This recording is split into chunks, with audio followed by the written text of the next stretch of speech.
आपके पास मैं लिख रहा हूं नंबर 1,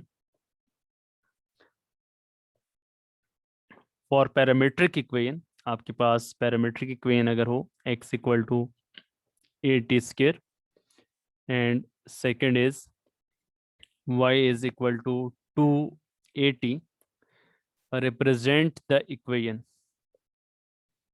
रिप्रेजेंट द इक्वेशन, आपने बताना है कि ये किस इक्वेशन को रिप्रेजेंट कर रहा है। स्टार्टिंग में हो सकता है कुछ आपके पास जो है वो मिक्स भी आ जाए, ठीक है।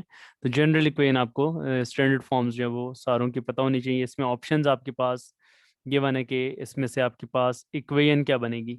ए ऑप्शन है x square upon a square minus y square upon b square equal to 1, and similarly B option is x square plus y square equal to 1। C option is y square is equal to 4ax, and option number D, x square upon a square plus y square upon b square is equal to 1। अब आपने देखना है कि इन चारों में से कौन सा ऑप्शन यहाँ पर करेक्ट होगा। और आपको पता है कि एमसीक्यू आप डायरेक्ट कभी भी, कुछ होते हैं जो स्टेटमेंट वाले होते हैं जिनमें आप डायरेक्टली उसको करेक्ट ऑप्शन मार्क कर सकते हैं, लेकिन जो कैलकुलेशंस वाले हैं उनमें जो स्टूडेंट्स जल्दी से डायरेक्ट ऑप्शन मार्क करते हैं 95% से ज़्यादा चांस यही होता है कि वो गलत ही मार्क करते हैं। तो इस वजह से कभी भी आप इस तरह के एमसीक्यूज को डायरेक्ट मार्क ना करिए, बल्कि आप रफ वर्क में उसको कैलकुलेट कर लीजिए। अब यहाँ पर देखें जितने भी आपके पास ऑप्शंस आ रहे हैं उनमें से किसी ऑप्शन में टी नहीं आ रहा।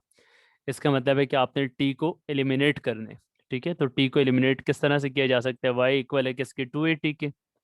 यहाँ से अगर आप टी की वैल्यू निकालें ये आ जाएगी वाई अपॉन 2a, ठीक है। और एज एक्स किसके इक्वल है, 80 स्क्र के, ए इंटू टी, टी की जगह पे एक्स की वैल्यू पुट कर लें तो ये हो जाएगा x is equal to a into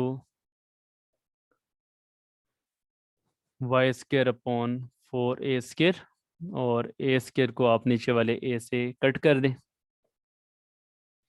तो by cross multiplication 4ax is equal to y square, ये आपके पास यहाँ पर फॉर्म बन गई।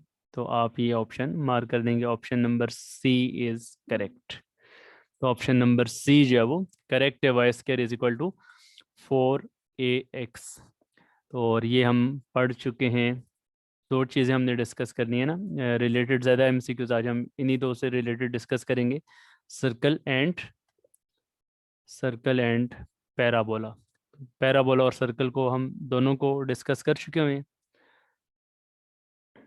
इन दोनों से रिलेटेड आज एमसीक्यूज हम डिस्कस करें। तो यहाँ पर आपको पता होना चाहिए कि y square is equal to 4ax, ये इक्वेशन ऑफ पैराबोला थी।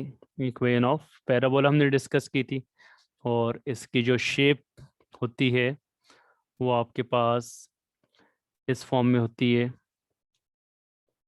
ये आपके पास इसकी शेप होती है having focus, having vertex at origin, ठीक है। फोकस यहाँ पर होगा और इसकी डायरेक्ट्रिक्स लाइन ये होगी। इस तरह से ये इक्वेशन ऑफ पैराबोला आपसे पूछा भी जा सकता है कि इस इक्वेशन को क्या बोला जाता है, तो वो भी साथ में आपको पता होना चाहिए। एमसीक्यूज का पैटर्न थोड़ा सा, ये बात है, चेंज भी हो सकता है कि आपके पास ये एमसीक्यू इस तरह से भी आ सकता है कि x equal to 80 square and y equal to 280 represents the equation of, ठीक है, रिप्रेजेंट्स द इक्वेशन। तो आपके पास यही ऑप्शंस इस तरह से भी आ सकते हैं कि ए में आपको हो सकता है दे दिया जाए सर्कल, ठीक है। इसी तरीके से बी में आपको लेट्स सपोज चले नहीं, अगर सीक्वेंस को आप फॉलो करें, ठीक है।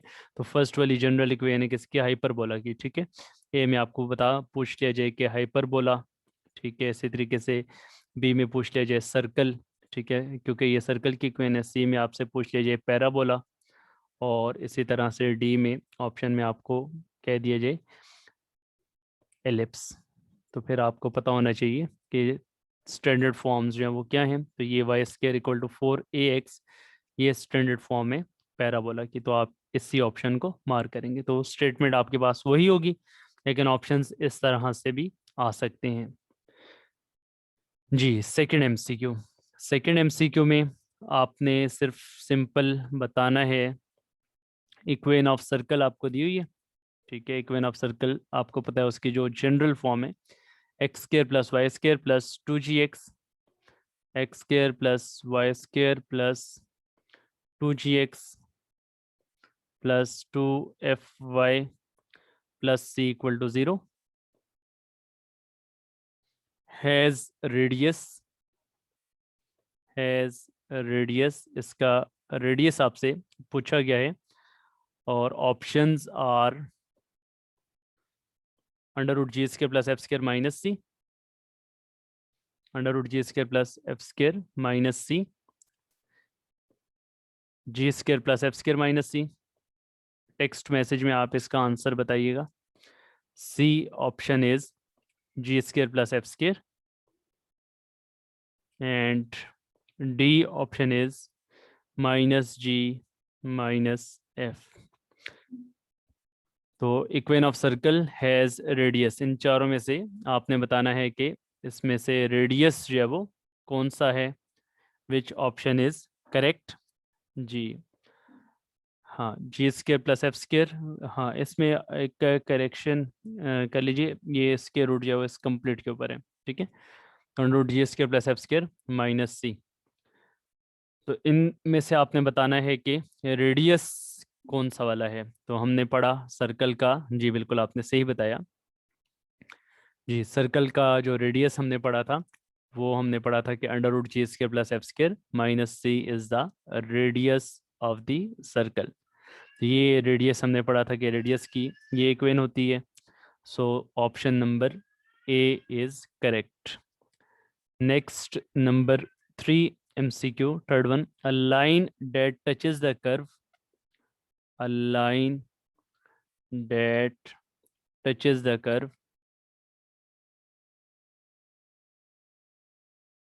a line that touches the curve without cutting through it, उसको कट किए बगैर, without cutting through it,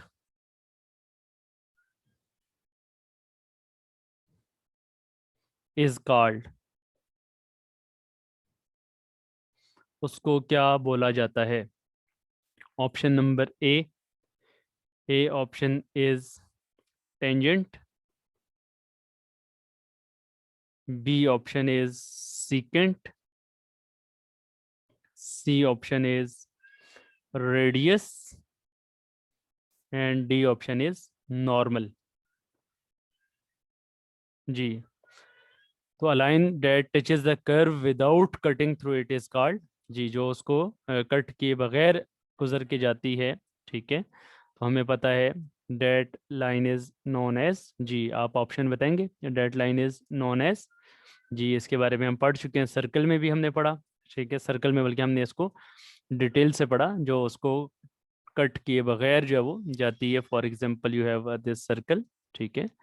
तो जो लाइन इसको टच किए बगैर जाती है उसके बारे में हम पढ़ आए हैं। That line is known as, जी बिल्कुल आपने सही बताया। उस लाइन को क्या बोला जाता है, जो लेट्स सपोज यहाँ पर टच करके जा रही है, उस लाइन को बोला जाता है that line is known as tangent to the circle, ठीक है। उसको आप क्या बोलते हैं, टेंजेंट लाइन बोलते हैं। तो ये किसी भी कर्व के लिए आपके पास इस तरह से जा रही होती, चाहे वो पैराबोलो हाइपरबोलो, इस तरह से वो गुजर रही थी उसको टच करके। और जो लाइन उसको इंटरसेक्ट करके जाती है, ठीक है, आपको पता है उस लाइन को क्या बोलते हैं, that line is known as, उससे बोला जाता है सीकेंट, उसे सीकेंट बोलते हैं। और जो टेंजेंट के ऊपर परपेंडिकुलर होती है, ठीक है, और सेंटर से पास करती है, उस लाइन को क्या बोलते हैं, that line is known as, उसे बोला जाता है नॉर्मल, वो नॉर्मल कहलाती है।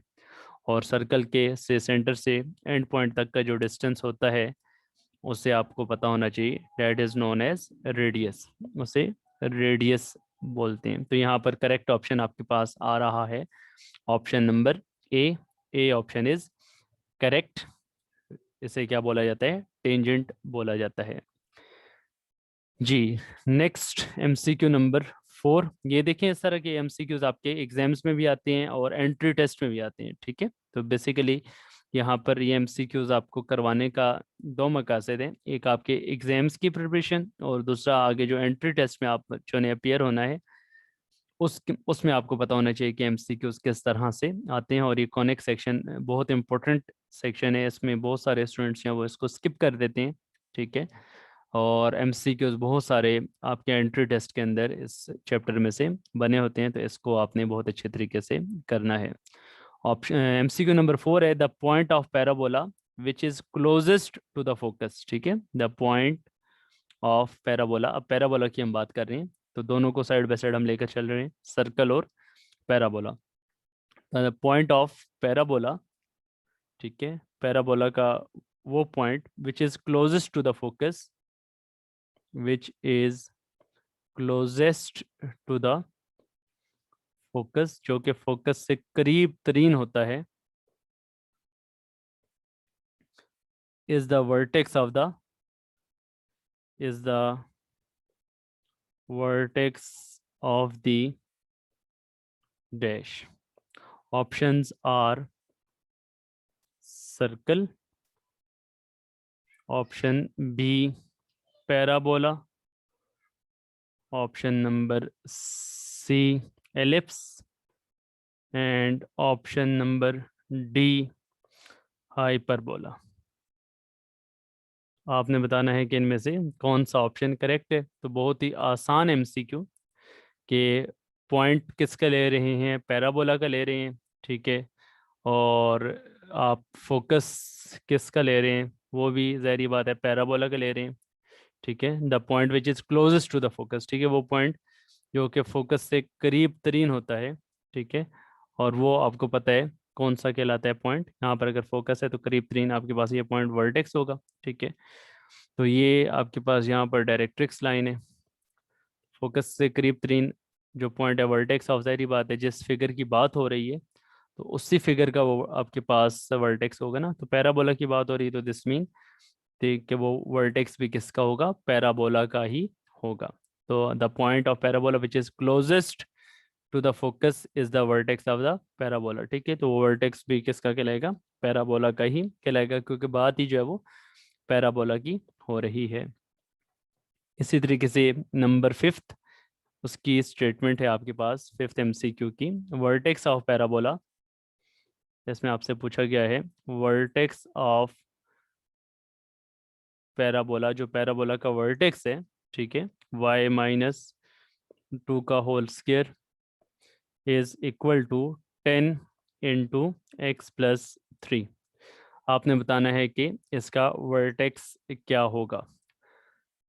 तो वर्टेक्स में आप बच्चों को बताया था कि वर्टेक्स वो पॉइंट होता है जहाँ पर पैराबोला क्या करता है, एक्सिस को कट कर रहा होता है, एक्सिस को इंटरसेक्ट करके जा रहा होता है। जैसा कि यहाँ पर देखें एक्सिस आपके पास यहाँ पर बन रहे, तो ये पॉइंट उसका वर्टेक्स कहलाएगा, ठीक है। ये पॉइंट इसका क्या कहला रहा है, यहाँ पर वर्टेक्स कहला रहे दिस पॉइंट, ठीक है। और यहाँ पर ये क्या बन रहा था, ओरिजिन बन रहा था, ठीक है। तो अब आपने बताना है कि ये जो पैराबोला है y-2 whole square equal to 10 into x plus 3, इसका वर्टेक्स क्या होगा। You have options 0 0 0 0 -2, 3 2, -3 and option number D is -3, 2। तो आप बताएंगे कि इसमें से करेक्ट ऑप्शन कौन सा वाला है, ए है,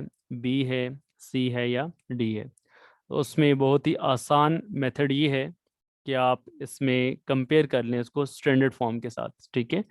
स्टैंडर्ड फॉर्म इसमें आपके पास जो पैराबोला की थी जिसमें उसकी डायरेक्शन राइटवर्ड थी, वो आपके पास था y² is equal to 4ax, ठीक है। तो यहाँ पर आप अगर इसको कंपेयर कर लें y² इक्वल टू 4ax, ठीक है, तो वो बन रहे y² इक्वल टू 10x बन रहे, ठीक है। तो कैपिटल Y को आपने लिख लिया y-2 और x+3 को आपने लिख दिया कैपिटल X, ठीक है। तो जब आप कंपेयर करेंगे, ठीक है, तो कैपिटल Y भी 0 और कैपिटल X भी 0 के इक्वल आएगा।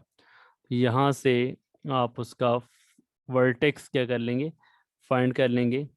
तो यहाँ से आपके पास y की वैल्यू क्या आ जाएगी, 2, और x की वैल्यू क्या आ जाएगी, -3, x की वैल्यू -3 और y की वैल्यू 2।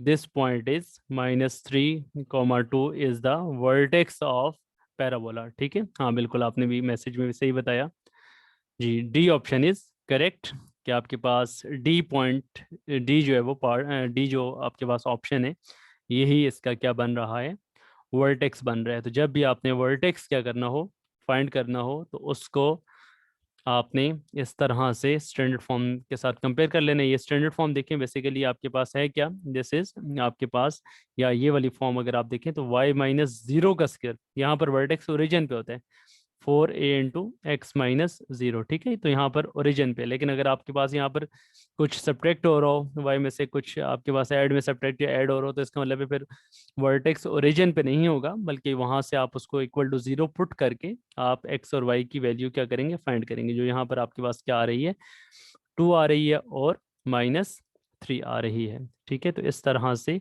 आपने वर्टेक्स फाइंड कर सकते हैं पैराबोला का। नेक्स्ट MCQ आपके पास है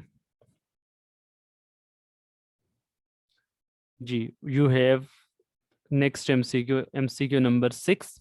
ठीक है, उसमें देखें स्टेटमेंट है, what is the length of lattice rectum? What is the length of lattice rectum? lattice rectum की आपने क्या बतानी है, लेंथ बतानी है। और किसका lattice rectum? Of the parabola, of the parabola. what is the length of lattice rectum of the parabola? 4y square is equal to 4y square is equal to -64x। इसमें आपने पैराबोला की latus rectum की length बतानी है कि latus rectum की length क्या होगी। तो बहुत ही आसान MCQ है। ठीक है, बहुत ही आसान MCQ है। आपको पता होना चाहिए कि जो लेटेस्ट रेक्टम की लेंथ है, चले पहले आपके सामने मैं ऑप्शंस लिख देता हूँ। You have options -64, option number B 64, option number C -16 and option number D +16। तो ये चार आपके पास यहाँ पर ऑप्शंस मौजूद हैं। आपने बताना है कि इनमें से लेटेस्ट रेक्टम की लेंथ क्या होगी। तो सबसे पहले तो आपको ये पता होना चाहिए कि लेटेस्ट रेक्टम होता क्या है। तो इसको अगर आप थोड़ा सा पहले मजीद सिंप्लीफाई कर लें, 4 को इधर नीचे डिवाइड करवा दें, तो ये आ जाएगा y² is equal to -16x। ठीक है, y² is equal to -16x आ गया आपके पास। तो अब यहाँ पर देखिए, आपके पास जो लेटेस्ट इसका पैराबोला की डेफिनेशन होती है। ठीक है, पैराबोला की डेफिनेशन है, उसके मुताबिक जो स्टैंडर्ड फॉर्म यहाँ पर बन रही है। ठीक है, जो स्टैंडर्ड फॉर्म आपके पास यहाँ पर बन रही है, वो आपके पास डायरेक्शन किस तरह बनेगी। हमने पढ़ा था कि y² is equal to -4x बन रहा हो तो डायरेक्शन आपके पास क्या होती है, डायरेक्शन आपके पास लेफ्टवर्ड होती है। डायरेक्शन आपके पास क्या होती है, लेफ्टवर्ड होती है। तो इस तरह से ये पैराबोला बनेगा। ठीक है, और इसमें आपके पास जो लेटेस्ट रेक्टम की डेफिनेशन थी, उसको भी एक मरतबा रिकॉल कर लें। लेटेस्ट रेक्टम बेटे उस लाइन को बोलते हैं जो फोकस से पास करे। ठीक है, और एक्सिस ऑफ पैराबोला के ऊपर परपेंडिकुलर हो। एक्सिस ऑफ पैराबोला के ऊपर क्या हो, वो परपेंडिकुलर हो। That line is known as latus rectum. ये बिल्कुल स्ट्रेट इस तरह से, ये आपके पास एक्सिस ऑफ पैराबोला क्या था, एक्सिस ऑफ पैराबोला आपके पास ये बन रहा है, ये एक्सिस ऑफ पैराबोला है। ठीक है, तो एक्सिस ऑफ पैराबोला के ऊपर वो परपेंडिकुलर है, 90 का एंगल बना रही है और फोकस से पास कर रही है। तो उस लाइन को क्या बोलते हैं, that line is known as latus rectum. ठीक है, उस लाइन को क्या बोलते हैं, लेटस रेक्टम बोलते हैं। और हमने ये पढ़ा कि आपके पास जो लेटस रेक्टम की लेंथ होती है, उसका फार्मूला जनरल हम पढ़ के आ चुके हैं कि लेंथ ऑफ लेटस रेक्टम जो होती है, लेंथ ऑफ लेटस रेक्टम, ये होता है, इसकी लेंथ का फार्मूला होता है 4a। ठीक है, ये आपके पास होता है 4a के इक्वल। तो 4a आपके पास लेंथ ऑफ लेटस रेक्टम होता है। अब अगर आप बच्चों से ये मैं पूछूं कि ए की वैल्यू क्या यहाँ पर आप पुट करेंगे, ठीक है, ए की वैल्यू आप क्या पुट करेंगे, तो इन चारों में से कौन सा ऑप्शन आप करेक्ट बताएंगे। तो यहाँ से अगर आप ए की वैल्यू फाइंड करना चाहते हैं, ठीक है, ए की वैल्यू फाइंड करने के लिए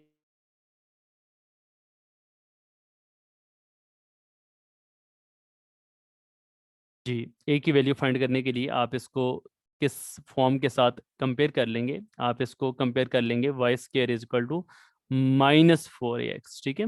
-4ax के साथ जब आप इसको कंपेयर करेंगे, इसको बेशक आप इक्वेशन नंबर 1 का नाम दे दें, इसको आप इक्वेशन नंबर 2 का नाम दे दें, तो दोनों इक्वेशंस को जब आप आपस में कंपेयर करेंगे इक्वेशन नंबर 1 और 2 को, तो यहाँ से आपके पास जो ए की वैल्यू आएगी, ए की वैल्यू आपके पास क्या बनेगी, बाई कंपेयरिंग 1 एंड 2, 1 और 2 को कंपेयर करने से आपके पास 4a इक्वल आ जाएगा 16 के, तो a की वैल्यू कितनी आ जाएगी आपके पास 4, a की वैल्यू आपके पास क्या आ गई 4। अब लेंथ ऑफ लेटेस्ट रेक्टम क्या होता है 4a होता है, तो यहाँ पर आप पुट कर लेंगे 4 इंटू 4 और ये आपके पास आ गया 16, ठीक है, 4 इंटू 4 क्या आ गया 16। So this mean option number D is correct. इसका मतलब है कि आपके पास ऑप्शन नंबर डी यहाँ पर क्या होगा, करेक्ट होगा। अब देखें आपके पास पेपर में ये एमसीक्यू आता है और कुछ स्टूडेंट्स बगैर सोचे समझे, ठीक है, वो कहते हैं कि 4 को इधर डिवाइड किया, इधर -16 आ रहा है तो -16 को मार्क कर दो, ठीक है। तो एमसीक्यूज को आपने अटेंटिवली पहले समझना है और उससे रिलेटेड फार्मूला जो होता है वो आपके माइंड में होना चाहिए। अब लेंथ ऑफ लेटेस्ट रेक्टम, अगर किसी बच्चे को फार्मूला नहीं पता कि लेंथ ऑफ लेटेस्ट रेक्टम का फार्मूला क्या होता है, ठीक है, तो वो 97-98% चांस है कि वो गलत ऑप्शन ही मार्क करेगा, ठीक है। तो वो उस स्टेटमेंट से रिलेटेड आपको फार्मूला जो है वो लाजमी याद होना चाहिए कि यहाँ पर कौन सा फार्मूला हम अप्लाई करेंगे, किस फार्मूला के साथ रिलेट करके हमने ऑप्शन मार्क करने हैं। तो जो स्टूडेंट्स बगैर सोचे समझे डायरेक्ट मार्क करते हैं तो वो फिर गलत ही मार्क करते हैं। लेकिन अगर आपने इसके ऊपर 1 मिनट लगा दिया, अब जैसे मैंने तो समझाने के लिए इसको थोड़ा सा प्रॉपर आपको स्टेप बाय स्टेप बताया, जब कि अगर आपको इसका कंसेप्ट पहले से पता होगा तो आपको ये सॉल्व करने में 15 सेकेंड से ज़्यादा जो है वो नहीं लगेंगे, आप जल्दी जल्दी कैलकुलेट करके जो है वो मार्क कर सकते हैं। लेकिन अगर आपको फार्मूला नहीं पता, इसका बेसिक कंसेप्ट नहीं पता, ठीक है, तो उसमें फिर ज़्यादा चांस है कि आप उसको गलत मार्क करेंगे। तो इसके लिए आपको कंसेप्चुअल स्टडीज़ जो है वो एमसीक्यूज़ के लिए बहुत ज़्यादा ज़रूरी हैं। अच्छा जी, ये हो गया number 6 MCQ. Number 7 related to circle. 7th MCQ में आपके पास है what is the centre of the circle. आपके पास एक सर्कल की इक्वेशन गिवन है, आपने बताना है what is the centre of the circle. आपने बताना है सेंटर ऑफ द सर्कल क्या होगा, what is the centre of the circle, circle का सेंटर क्या होगा। ऑप्शंस हैं आपके पास, सर्कल की इक्वेशन है 3x² plus 3y² -12x plus 15y plus 7 is equal to 0, ठीक है। और you have options, option number A 12 comma -15, 12 comma -15। Option number B -12 comma 15। Option number C 2 comma -5/2 और ऑप्शन नंबर डी -2 कॉमा 5/2। ये 4 options हैं। इन 4 में से आपने correct option mark करने हैं कि आपके पास सर्कल का सेंटर क्या बन रहा है। तो देखें सर्कल का सेंटर जो जनरल फॉर्म के साथ हमने पढ़ा था, जनरल फॉर्म आपके पास सर्कल की होती है ax² plus not ax², general form आपके पास होती है x² प्लस y²। जी, इतने में अगर आप भी ऑप्शन बताना चाहें तो आप उसमें चैट में बता सकते हैं। x² plus y² plus 2gx plus 2fy plus c is equal to 0। अब इस फॉर्म के साथ इसको कंपेयर करने के लिए आपको पता है कि यहाँ पर x² का कोफिशिएंट 1 बनाना है, ठीक है। तो 1 बनाने के लिए आप क्या करेंगे, इसको 3 से डिवाइड करवा देंगे। 3 से जब आप डिवाइड करवाएंगे तो ये फॉर्म आपके पास बनेगी x² plus y² -4x plus 5y plus 7/3 is equal to 0। अब आप इन दोनों को जब आपस में कंपेयर करवाएंगे तो g और f की वैल्यू हमें चाहिए, तो 2g किसके इक्वल आ जाएगा, 2g इक्वल आ जाएगा -4 के, तो 2g इज इक्वल टू -4, तो g की वैल्यू क्या आ जाएगी -2। इसी तरह से 2f इक्वल आ जाएगा 5 के, तो f की वैल्यू आ जाएगी आपके पास 5/2, 5/2। और सर्कल का जो सेंटर का फार्मूला होता है, सेंटर का जो सर्कल का फार्मूला होता है वो होता है सेंटर ऑफ सर्कल, ये हमने पढ़ा था जनरल फॉर्म के साथ, -g-f, ये सर्कल का क्या होता है, सेंटर होते हैं। तो अब आप g और f की वैल्यू फाइंड कर चुके हैं, तो उसके मुताबिक आपके पास ये बन रहा है माइनस इंटू माइनस +2 हो जाएगा, और -5/2, तो 2, -5/2 is the center of the circle which is option number C। तो ऑप्शन नंबर सी जो है वो आपके पास यहाँ पर क्या आ रहा है, करेक्ट आ रहा है। तो विदाउट सॉल्विंग एमसीक्यू, अगर आप उसको सॉल्व किए बगैर मार्क करेंगे तो ज़्यादा चांस गलत होने के हैं। तो इस वजह से थोड़ा सा आप उस पर टाइम स्पेंड करके उसको सिंप्लीफाई कर लें, ठीक है। फार्मूला आपके जहन में होना चाहिए, उसके साथ कंपेयर करवा लें, तो देन आप 100% जो है वो करेक्ट ऑप्शन मार्क करेंगे। ये हमारे पास हो गया MCQ number 7। Next MCQ number 8 आपके सामने मैं लिख रहा हूँ यहाँ पर।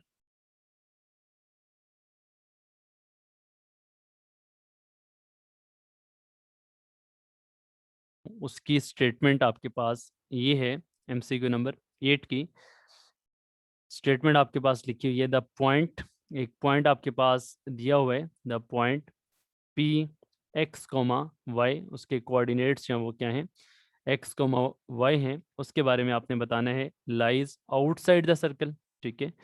लाइज आउटसाइड द सर्कल, आपके पास वो आउटसाइड दी सर्कल लाई कर रहा है, ये भी उसने खुद बता दिया यहाँ पर।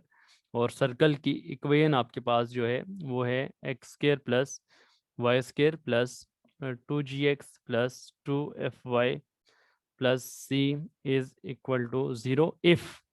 अब आपके पास ऑप्शंस जो हैं वो देखें क्या हैं, ऑप्शंस हैं आपके पास x1² plus y1² plus 2g(x1) plus 2fy1 plus c is greater than 0। और बी ऑप्शन है x1² plus y1² plus 2g(x1) plus 2fy1 plus c is equal to 0। और सी ऑप्शन है x1² plus y1² plus 2g(x1) plus 2fy1 plus c is less than 0। और D option है none of these.